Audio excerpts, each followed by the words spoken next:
Introduction. 1. About the Companies Act. The Companies Act 1994 is the law that governs incorporated domestic entities in Bangladesh. It is the main statute governing the creation, functioning and dissolution of companies, the relationship of shareholders to a company, periodic disclosures and audit requirements, the functions of the Registrar of Joint Stock Companies and Firms, the jurisdiction of the courts in relation to companies, etc. 2. Company and its characteristics. The trace of origin of the term company will reveal the Latin word cum, meaning with, and pains meaning bread, which jointly means taking bread together, a characteristic of the early company where business matters were used to be discussed during festive gatherings. But today company is widely and commonly used for a. Joint stock companies, designed for profit, and b. Statutory companies, for undertaking works of public utility. A company in ordinary non-technical sense, however, means an association for attaining some common objectives, which may be with or without profit. 3. Characteristics of a company. The most distinguishing characteristics of a company are I. Incorporated association. A company is created when it is registered under the Companies Act. It comes into being from the date mentioned in the Certificate of Incorporation. Section 4(1) of the Companies Act, 1994 states the followings.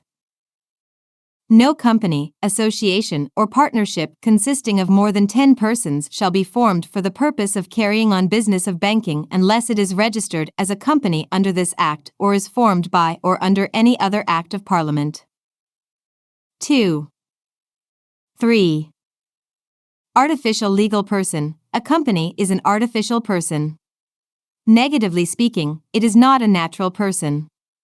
It exists in the eyes of the law and cannot act it on its own.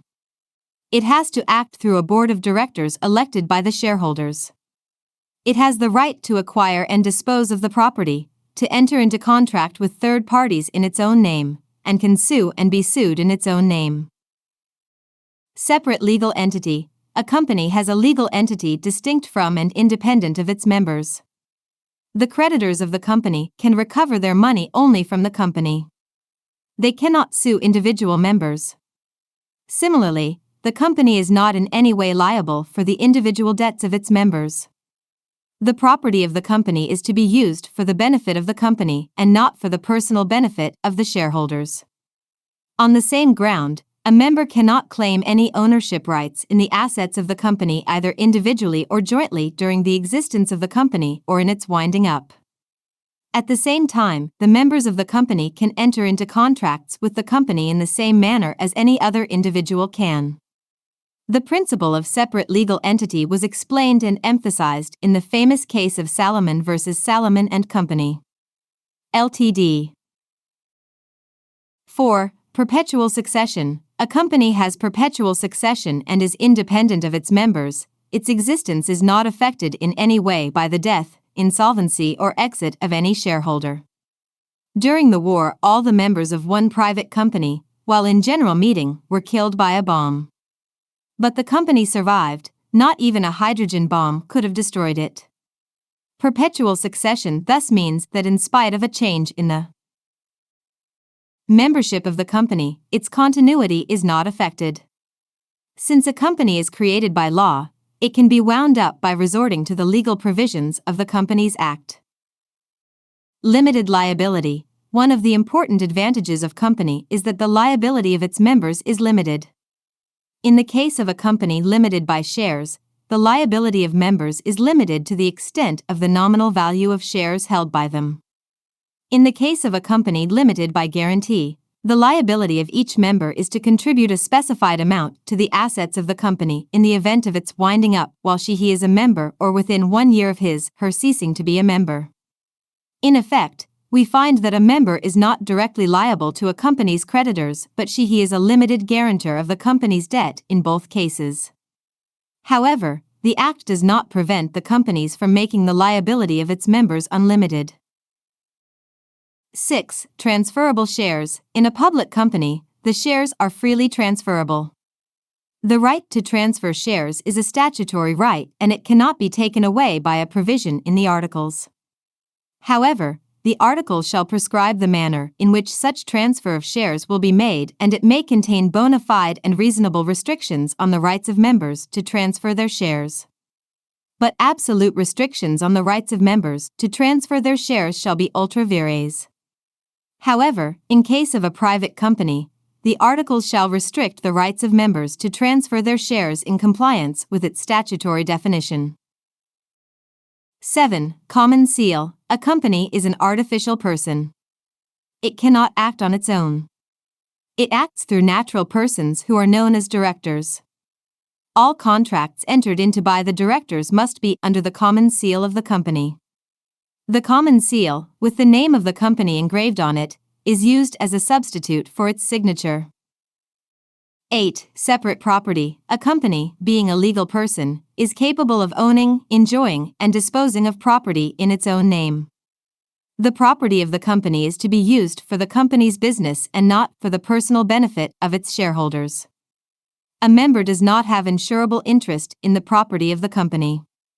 Members have no direct proprietary rights to the company's property, merely due to their shares. It is also important to note that the claim of the company's creditors will merely be against the company's property and not that of shareholders.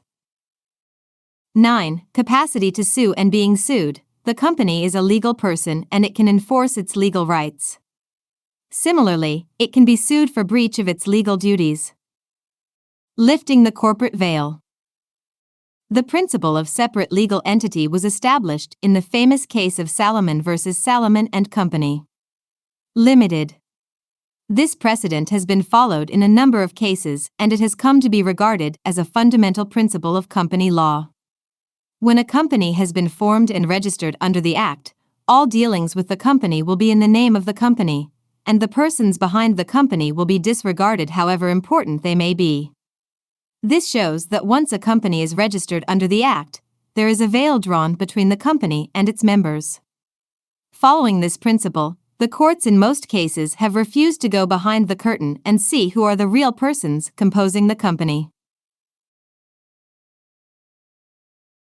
But sometimes the necessity of the situation may compel the authorities to disregard the corporate legal entity and look to individual members who are in fact the real beneficial owners of all corporate property, and this in fact is what is known as lifting or piercing the corporate veil. Thus, the doctrine of lifting the corporate veil may be understood as the identification of a company with its members, and when the corporate veil is lifted, the individual members may be held liable for its acts or entitled to its property. The court will lift the corporate veil where it is essential to secure justice and or where it is in the public interest to do so. But it must be kept in mind that a separate legal entity is still the general rule. The corporate entity will be disregarded only in exceptional cases. These cases may be divided in two. Under express statutory provisions. Under judicial interpretation. 4. Corporation. Such a company, when incorporated according to the law and is clothed to meet legalities, it becomes a corporation with legal and distinct entity. A corporation as such is an artificial being, invisible, intangible, but existing only in terms of law. It is then a corporate personality known by a name, seal, office, and acting through its human agents. However, in Bangladesh we have sector corporations, city corporations, trading corporations, and so on, which have different administrative frameworks. The state-owned industrial units in Bangladesh function under the control and supervision of a few statutory bodies, which are known as sector corporations created by separate acts or ordinances. They are autonomous since those have their own rules and regulations. The municipalities in metropolitan city areas are styled as city corporations. The Trading Corporation of Bangladesh is also a different administrative body to handle state trading activities. 5. Industrial undertaking. Undertaking is to take up a venture to do something, some deal, or some kind of task for performance. Industrial undertaking refers to any establishment, organization, or manufacturing unit engaged in the production or processing of any goods, or in the development and extraction of any mineral resources or products, or in providing such services as may be specified in this behalf by the government. 6. Types of companies. Primarily, there are two types of companies, public and private. I. Private company. According to Section 2, Q, private company means a company which by its articles restricts the right to transfer its shares, if any, prohibits any invitation to the public to subscribe for its shares or debenture, if any, limits the number of its members to 50 not including persons who are in its employment. Where two or more persons hold one or more shares in a company jointly, they shall be treated as a single member. Private companies may be limited by shares or limited by guarantee. There cannot be a private company with unlimited liability. 2. Public company. Section 2, R, states that public company means a company incorporated under this Act or under any law at any time in force before the commencement of this Act and which is not a private company. Public companies may be classified into three types. I. Companies limited by shares, 2. Companies limited by guarantee, and 3. Unlimited companies. I. Company limited by shares. In these companies, there is a share capital, and each share has a fixed nominal value, which the shareholder pays at a time or by installments. The member is not liable to pay anything more than the fixed value of the share, whatever may be the liabilities of the company. 2. Company limited by guarantee. In these companies, each member promises to pay a fixed sum of money in the event of liquidation of the company. This amount is called the guarantee. Sometimes the members are required to buy a share of a fixed value and also give a guarantee for a further sum in the event of liquidation. There is no liability to pay anything more than the value of the share, where there is a share, and the guarantee. 3. Unlimited company. In these companies, the liability of the shareholder is unlimited, as in partnership firms. Past members who ceased to be members within the previous year may be liable in respect of debts incurred before they ceased to be members. However, there is no such liability of members until the company is wound up. An unlimited company may be with or without a share capital. They must register their articles of association. 3. One-person company. One-person company means a company whose shareholder is only a natural person. 2. 1. BB. 7. Conversion of private company into public company. A private company having at least 7 members can be converted into a public company by altering its articles in such manner that they no longer include the provisions which, under clause of subsection 1 of Section 2 of the Companies Act, are required to be included in the articles of a company in order to constitute a private company. From the date of such alteration, the company ceases to be a private company and is required within a period of 30 days after the said date file with the registrar either a prospectus or a statement in lieu of prospectus, Section 231. 8. Conversion of a public company into private company according to Section 232. 1. A public company, having not more than 50 members at the time of conversion, may be converted into a private one by passing a special resolution altering its articles so as to exclude provisions, if any, in the Articles of Association applicable to public company and include therein provisions applicable to a private company.